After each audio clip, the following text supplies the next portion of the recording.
You know, normally I complain. I come on here and I complain how WWE does not get the job done and getting me excited for the next show or the next pay-per-view. That's just me.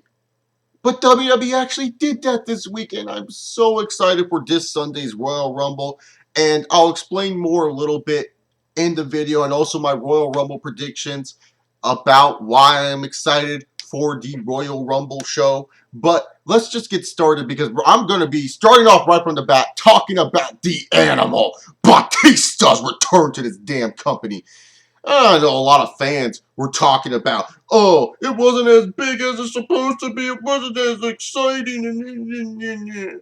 I'm glad they didn't make this a big fucking deal. I'm glad they just had Batista come out in the opening segment. Yeah, Randy Orton and Triple H and Stephanie McMahon were having their usual Randy Orton promo where Randy's like, you don't respect me. And Triple H is like, I do respect you, And Stephanie's just being the hot bitch that you would love to fuck. I mean, in all honesty, I'm glad they didn't make this a big spectacle and then predictable Batista comes out be like, I'm back. And then later on Del Rio comes out to confront him and we know what the fuck will happen. I'm glad they maximized what you could get from Batista tonight on this show. First off, you have him come out and interrupt the WWE Heavyweight Champion Randy Orton. You have him come out and say his purpose of what he needs to do. Get the point across. Not every promo needs to be long fucking winded. Batista got the point across. He's back. He wants the WWE Heavyweight Championship. He's going to headline WrestleMania, and he's going to win the Rumble. Points across, simple. Didn't say a lot of words, but it was simple, and it was enough for you, the viewer, to understand what Batista is back for. Then afterwards, we get a good match from Alberto Del Rio and Rey Mysterio to end off their little rubber match. After the match, Del Rio is beating down Rey Mysterio. You have Batista come out. What better to utilize Batista than just, instead of having him in one segment where he's staying in the ring and he's making an impact to the fans of saying, I'm going to win the Rumble and I'm going to headline WrestleMania, and then Del Rio coming out and interrupting them. You use him twice. You use him twice in one night. And in effective ways that you would probably use him if you just did have him do that one little return. In all honesty, to me, I don't think Batista's words would have been as impactful if he would have done a promo talking to just the fans. The fact that he came to Randy Orton's face and said, hey, I'm going after you, kind of gets you a little bit excited for a Batista and Randy Orton match that down the line at the WrestleMania if it does happen. And not to mention Batista spine-busting Alberto Del Rio and hitting the Batista bomb. Great effective use of the Animal Batista tonight. Yes, I know Batista, not the best return ever, not the most impressive return, but it's the most effective I've seen them execute in a while. That's just me. That's just my opinion. You can disagree with me all you want. But Batista, they decided to maximize how they could use him tonight. And hell, I felt they did a good job on using Batista tonight.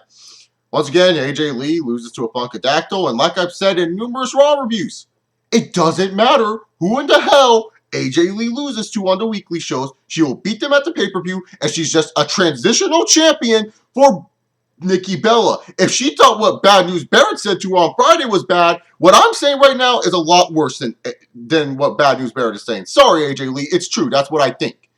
Not going to change that opinion. Nikki Bella will be the future Divas champion. Mark my fucking words. Alrighty then. Bryan and Bray Wyatt. You know, I kind of wish they would have done this where we didn't have Daniel Bryan have to talk or explain himself. We could have had him, you know, win the Rumble or have a great showing in the Rumble or eliminate Bray Wyatt in the Rumble and have him talk afterwards. But you know what? It's fine.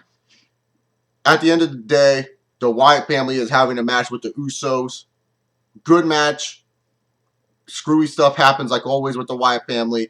Bray Wyatt's cutting a promo. Out comes Daniel Bryan, makes a heroic save. Everyone loves that heroic save. It's the fucking awesome moment. Daniel Bryan's getting the fans behind him. And now we have a Daniel Bryan and Bray Wyatt match set up for the Royal Rumble. I personally like that they're doing a match at Royal Rumble. No, people, just because he has a match at the Royal Rumble does not mean he can wrestle at the Royal Rumble match. Because so many people were like, oh no, if you, I said in my Raw review how they should have saved a CM Punk and Roman Reigns until the Royal Rumble pay-per-view because that would make more sense and would make it more intriguing and you could build a bigger story out of it. But then people were like, well, then CM Punk and Roman Reigns can't be in the Rumble match.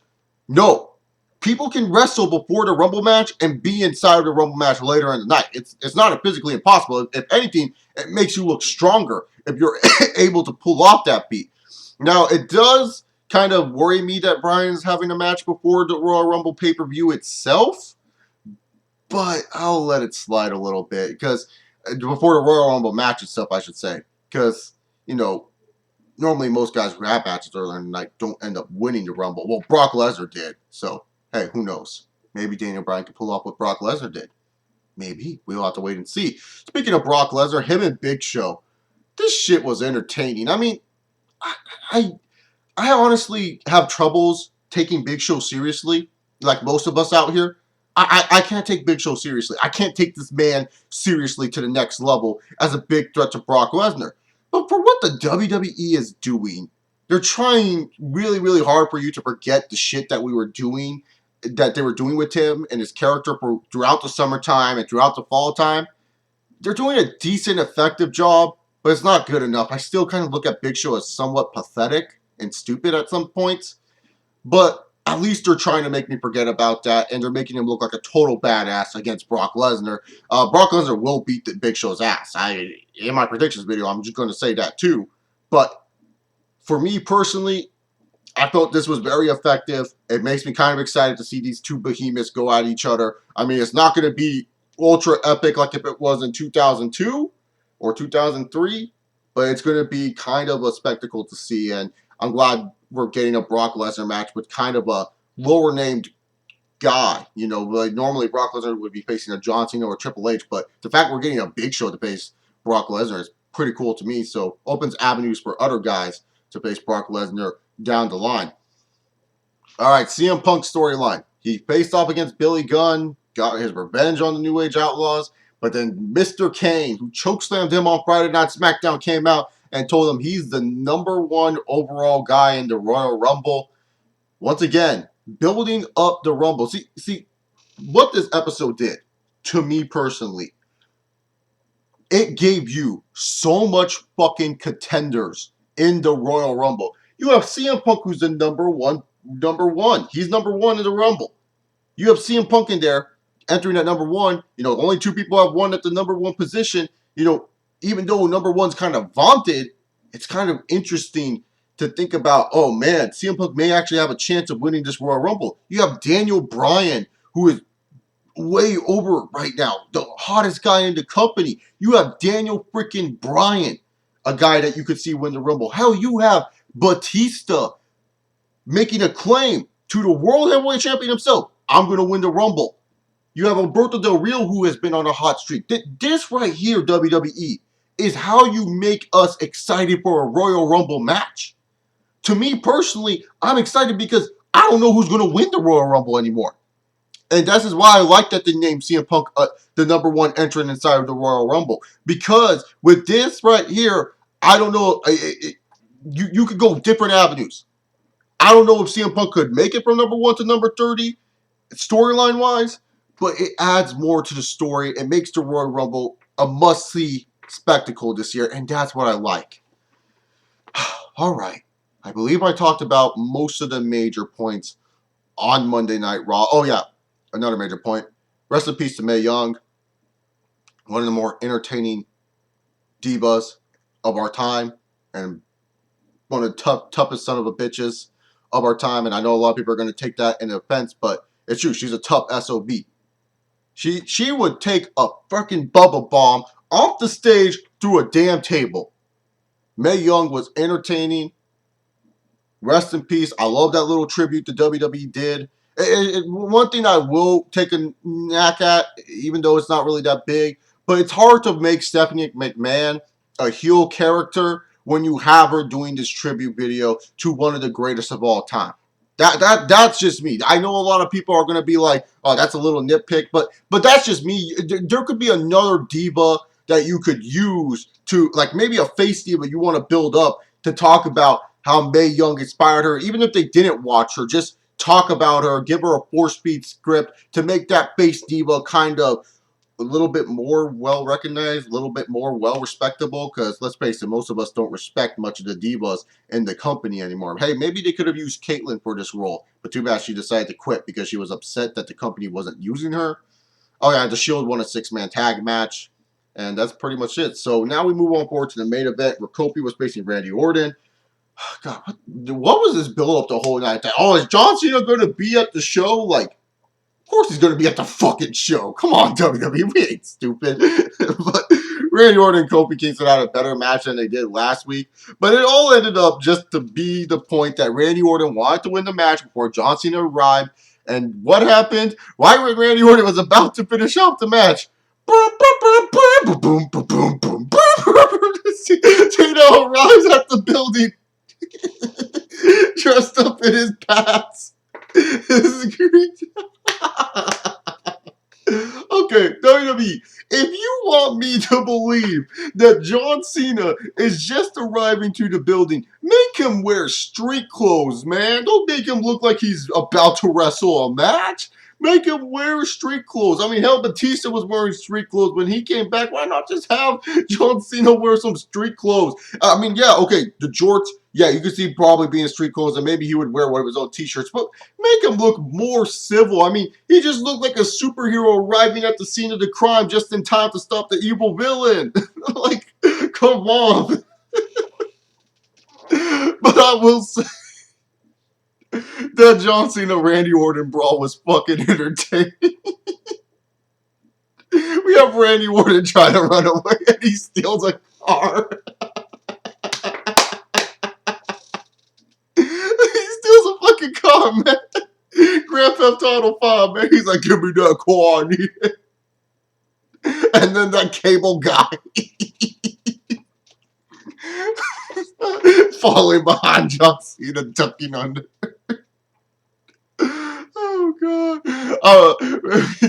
I was afraid that they were gonna do it where John Cena would be in the middle of the road, and all of a sudden a car would hit him, and it would be Randy Orton. I was so afraid they would rehash like what they did with Stone Cold, that someone would hit Cena with a car. That's what I thought this ending was gonna be, and we were gonna be like, "Oh no, who's gonna face Randy Orton at the Royal Rumble?" Oh god. This segment was fucking funny. It was the fucking press box. It has a kitchen. I'm sorry. This was a fucking awesome ending. I know I was laughing during it, but there was a lot of funny parts to me in it. This was a fucking awesome ending. This is how you end Monday Night Raw, with crazy shit like this. I don't care if it's John Cena or Randy Orton ending. It was crazy, man. Oh, at least Kofi Kingston got a rub for the assist. Here's the reason why John Cena was able to get to Randy Orton. To me personally, I don't like John Cena and Randy Orton feud right now. It's boring as hell. But this ending segment was just fucking awesome. It was fun to watch. It was like batshit car crash insane. Something we would see back in 2001. It had funny little moments in it. Randy Orton stole a fucking car, for fuck's sakes. That's fucking awesome. Even though Randy Orton looked like the bitch most of this segment, it looks like what a babyface would do to get revenge on the heel back in the good old days. So I have no problem with it. I had fun with it. I like this ending segment. Not super excited for John Cena and Randy Orton again, but it was good enough for me to enjoy the ending of Monday Night Raw. But overall, this episode of Monday Night Raw, like I said earlier, I felt they executed very well on this episode. Not the most entertaining episode out there, not one that's going to be like, you need to watch this episode again, but one that I would say did a good job at building up towards the Royal Rumble. Like I said earlier, made it where, you know, the Royal Rumble match, there's multiple possibilities of guys winning this match. I didn't even mention Sheamus. Sheamus! He's coming back, man. Like, he might come back. Who knows? There's dirt sheets will tell us that shit, but you get the idea. I mean, building up Daniel Bryan and Bray Wyatt. They didn't really build up the tag team title match, but that's a kickoff show match, so I don't think they would build that up anyways. But they did overall a solid job, and I really can't complain too much about this episode of Monday Night Raw. Anyways, guys, I'm out up here. Hope you guys enjoyed this video. If you guys like me, follow me on Twitter at ChaseOliver68. Subscribe to me down below. I'm out of here. Hope you enjoy your Monday night, and get some sleep if you're going to school tomorrow.